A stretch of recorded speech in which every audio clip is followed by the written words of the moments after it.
Hey guys, it's Megan here.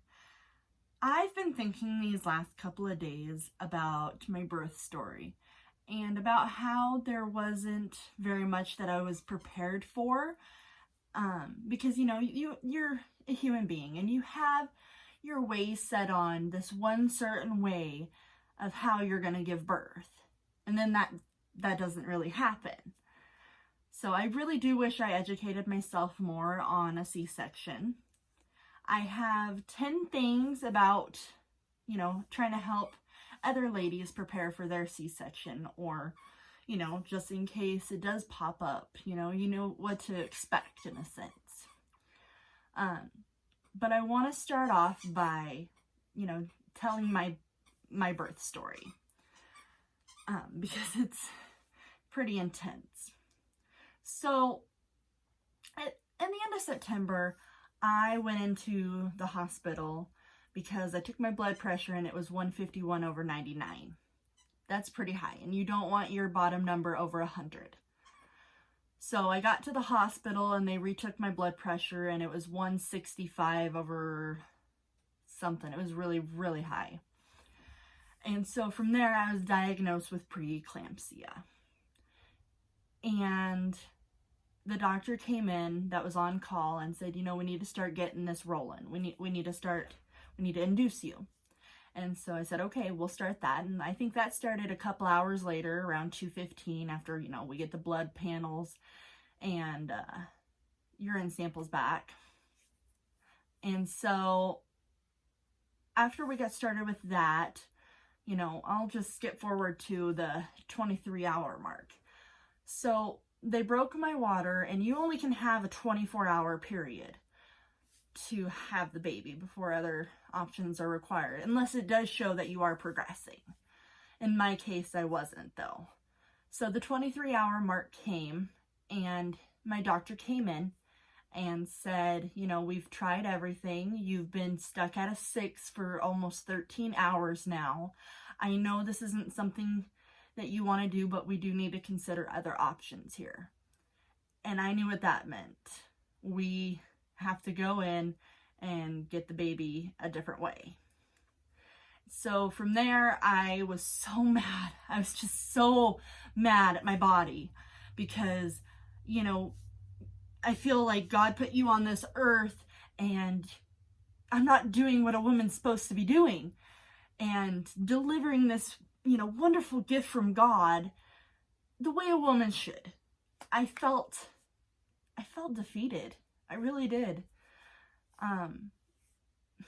So I just said, okay, let's go. And that's last I heard, last anybody heard from me until I saw my husband in the operating room.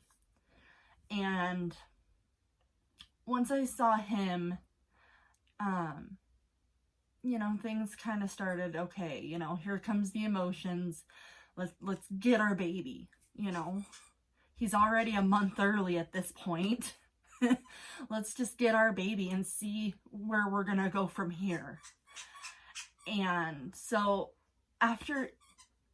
when they prep you in the operating room, they put this blue shield, and they put the blue shield right here. They also numb you from pretty much your shoulders down.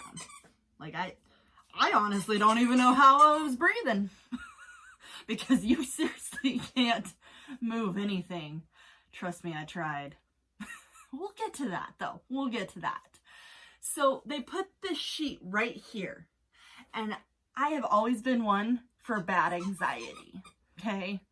I've always had bad anxiety. And so as soon as they put that curtain up, my anxiety rose through the roof. So after that, they started injecting me, hey, can you feel this? We're going to push down on here. And my doctor, for the third time, he's asked me if I can feel that. I said, yes. And he said, well, what can you feel? And I said, I don't know, but it's something sharp. And he's like, yeah, do another dose. I'm like, thank you. I already had a bad experience with my front tooth getting pulled because of this same exact reason. Let's not go through it while having a kid.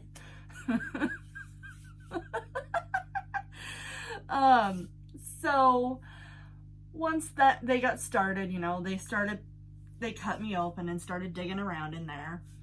And all you do, you feel pressure. You feel pressure, let me tell you. So after, they got my baby out, and, they don't tell you that they don't cry right away. So they don't cry right away. If they don't cry right away, it's okay. They will here in a second. Because I was freaking out. They said, okay, the baby's out. And I was like, why isn't he crying? Why isn't he screaming? What is going on? And then, a couple seconds later, I hear him crying. So, and then they tell me, okay, this is the time of birth. And then that's when, well, actually, I guess things started taking a turn during. So, oh yeah, it did start taking a turn during. Oh my. So, as soon as they cut inside of me, it's so funny. Everybody laughs. So what happened is they say that you don't go crazy or anything off this medicine that they give you. No, they do. And before you go in the operating room, they give you this little cup, and it dries out all the fluids in you. So, they don't nick your bladder or anything like that when they're going in you. So they gave me that, and then, all the process started. Well, during this at some point, I just needed a drink of water because of that darn liquid that I drank right beforehand. I don't know if you know what cottonmouth is, but it makes your mouth dry. My mouth was drier than Cotton's mouth. It was drier than a desert. I swear to you, it was drier than a desert. And I needed this water right now. So at one point, I was telling my doctor, I was all like, okay, I need water. I need a drink of water. And he's like, you're getting fluids right now in your IV, Megan. It's okay. And I was like, no, I need a drink of water. And so he's like, no, it's not sterile. There's no water in here. And I was like, okay, all right, stop the surgery. Stop it. Stop. I need a glass of water. Stop right now. Stop. And I was pretty much on the verge of cussing this doctor out because I just needed this glass of water so bad. And so, after we got the baby out and everything, then he, started stitching me up and everything. And then I finally saw him, but I was still freaking out in a sense about a lot of things, mostly the water. And so my doctor ordered the anesthesiologist to give me, I don't know what the dose was, but he did, instructed to give me something to put me to sleep for a little bit. And so I saw my son, getting taken care of by the nurses. And then the last one I remember before falling asleep was my husband had him, and he was trying to show him to me, and I was like, he's so gorgeous. And I'm like, I'm sorry, I can't keep my eyes open any longer. And he says, it's okay. And so I fell asleep while he stitched me up, and I woke up shortly after he stitched me up, about 20 minutes later. And then they took me out into the recovery room to where, they try to start getting this to wear off on you. And, you can't even, that's another thing. You're not going to be able to hold your baby right away until the numbing from your arms wears off. And then you can hold your baby and try to start bonding with him that way. So my birth story also continues on to the NICU, since he was a month earlier, but we don't need to get into that. All is well. He's almost 5 months old now, so all is well. So let's go ahead and jump into these 10 things that I think you all should know about having a C-section. So the first one on the list is, it's a major surgery. It really is. And, I always thought that they just cut you open, go in, take out this wonderful gift of a baby, and stitch you up, and, you can go home the next day. But that's not the case like a vaginal birth, where you can do that. In this case, you can spend up to 4 days in the hospital being observed. And honestly, I'm very glad that they did keep me. Of course, I only was able to stay a couple of days in the hospital. We were going to stay the whole entire 4 days, but then matters came to where we had to go to the NICU. But, back to the topic, it's a major surgery and you need to take it easy. Number 2, getting up and walking is not a piece of cake after the surgery. It's not. And I'm not going to sugarcoat it. It felt, for me, like I was hit by a train. Almost every single step I took, it felt like I was hit by a train. And it's not to scare you, like thousands of women go through it every day. But it's not a fun feeling at all. And you need to be careful, especially when you do start walking back and forth to the bathroom, because you don't want to tear up any stitches. They go through all these layers inside of you and they have to stitch them up one by one. And you don't want to go ripping any of those open at all. So you got to be careful, That goes along with number 2 is, you have to, getting up and walking is not a piece of cake. It's really, really rough.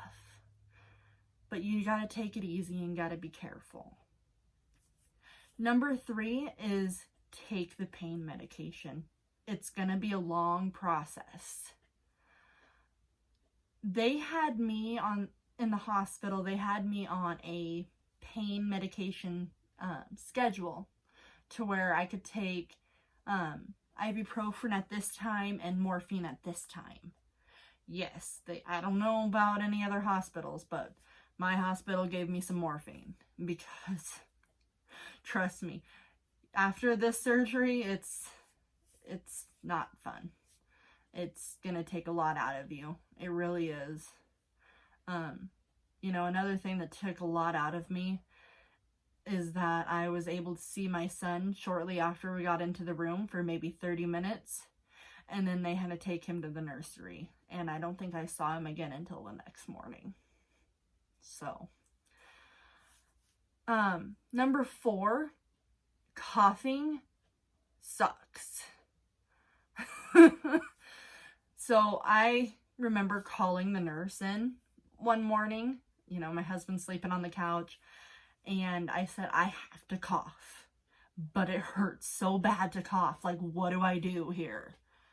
She says, it's gonna hurt, but you need to take a pillow, push it as far as you can, and hold it, and put as much pressure as you can, and cough. And I think I was in tears. I can't remember. But that was also not even 24 hours after surgery. So, to keep that in mind. Number 5. So, I didn't know this, and I don't know if it happens all the time with C-sections, but for me, I didn't, I was laying in bed that night, and I just couldn't breathe. So they put the finger monitor on me, and my oxygen kept dipping down into the very low 80s, which that can be really, really hard on one's body for oxygen. It's not a safe zone by all means. And so, when it started hitting in the 70s, I was scared. And they gave me oxygen to wear, tubular oxygen, the one that goes in your nose, and I just kept wearing it. And I think I wore it for a day and a half or so, And then the nurse was like, okay, you don't need the oxygen anymore. And I'm like, I don't think you understand how scary it is when you're trying to sleep and then you wake up and you can't breathe. And I don't want that to happen. So I wore it again another night. And then I felt okay. You know, I kept the toe monitor on me until I did feel like, okay, I've gone, you know, half a day with my oxygen good. I think I'm okay. And then I took it off officially. So I don't know if that happens all the time, but that's something to definitely be aware of, especially if you wake up and you can't breathe. That can be really dangerous. Number 6 is fluids to help with water. And, fluids to help with water retention during and after labor. So, I don't know if you guys remember, but I told you guys that, you know, the doctor was like, okay, you have water coming in through your IV. So, when he told me that, you know, my husband and I both looked up, and it's just straight shooting into my vein with water. You know, it's just going. And I didn't know this until a little later, but apparently your legs, your bottom half will swell uncontrollably during and after labor and delivery. So that's what the fluids were for. And then they kept me on some fluids afterwards too. But they also put, I don't know what they are called, but they put these little, leg, I don't know how to even explain them. Like, they're like little leg stuff, and they go on your legs, and they told me I had to wear them all night. We watched my swelling, but they took them off because I told them I wanted a break. But what happens is they have them on both of your legs, and you know, one goes up and the other one deflates, and then this one deflates and this one, you know, it's just a never-ending cycle. It goes back and forth.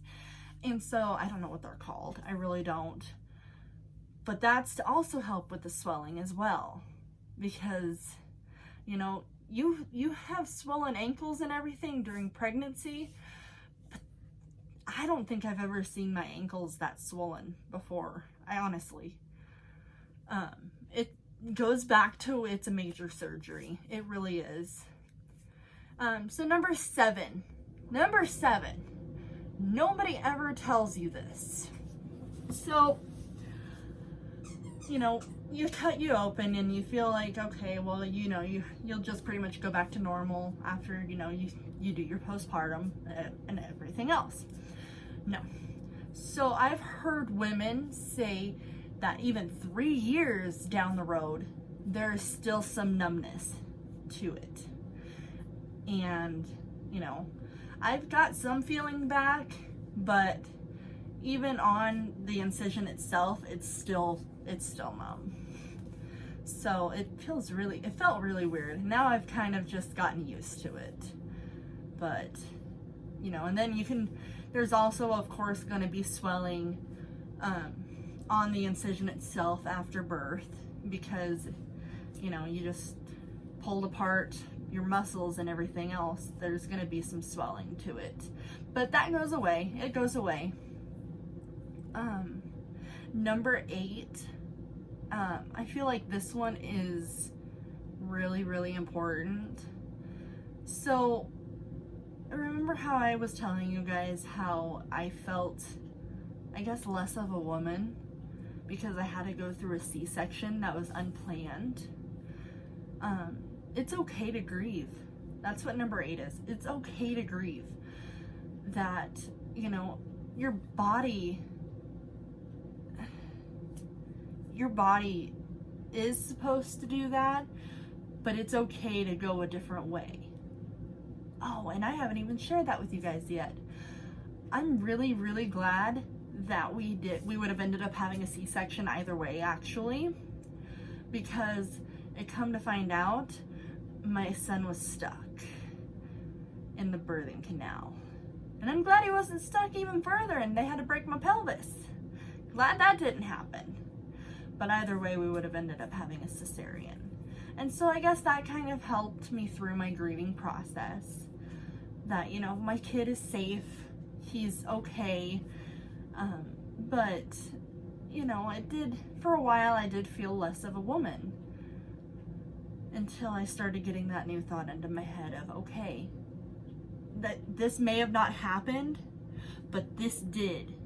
And what you went through is 10 times more powerful than this.